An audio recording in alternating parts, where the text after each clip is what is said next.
Rubel Mia, a young resident of Sunamura subdivision who was critically injured in a VSF firing incident on May 21st, succumbed to his injuries on Tuesday morning, May 26.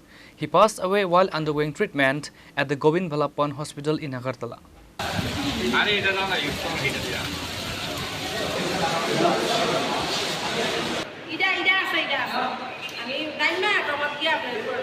The fatal incident occurred on the evening of the May 21st, 2026 in the Ashabari Uttarpara neighborhood of West Boxnagar, a sensitive border pocket along the Indo-Bangladesh international frontier.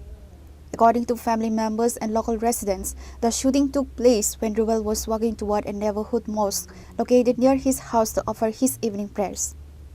BSF personnel deployed along the border grid allegedly opened fire under circumstances that remain under intense dispute. Rubel was struck by a bullet, collapsing on the spot with severe trauma. Local villagers rushed the bleeding youth to a nearby medical facility, from where he was immediately referred to the Apex TBP hospital in the capital city due to his deteriorating vital parameters.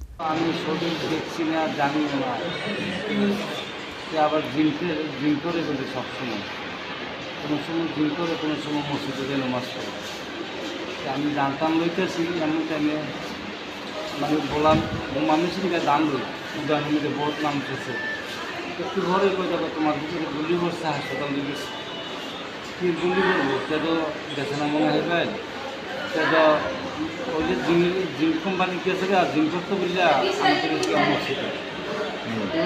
না হাতের মাইরে লেছে তারপর তাড়াতাড়ি কি দান টান অনুভস্তা আছে উঠানো করে তারপর দান উঠানো রয়েছে বেশি হাসপাতাল আমরা যাইছিল যে তারা রেফার করে দিয়েছে এটার মধ্যে উচিত সেটা রক্ত বাদলে আইসি হাফেন না এসেছে হাফেন নেতারাও ওদের সাইডে রেফার করে দিয়েছে জিবি সেটা আজকে শেষ করলাম না। জীবিতে জানছেন কতদিন হয়েছে? জীবিতে আনছে আজকে 6 দিন। আজকে কোন সময় মারা গেছে?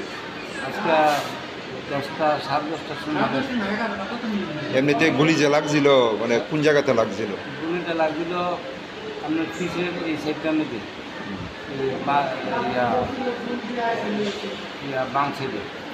A formal police investigation is expected to be launched into the specific sequence of events that led to the fatal discharge of the firearm. Pure Report, Chini Khorang.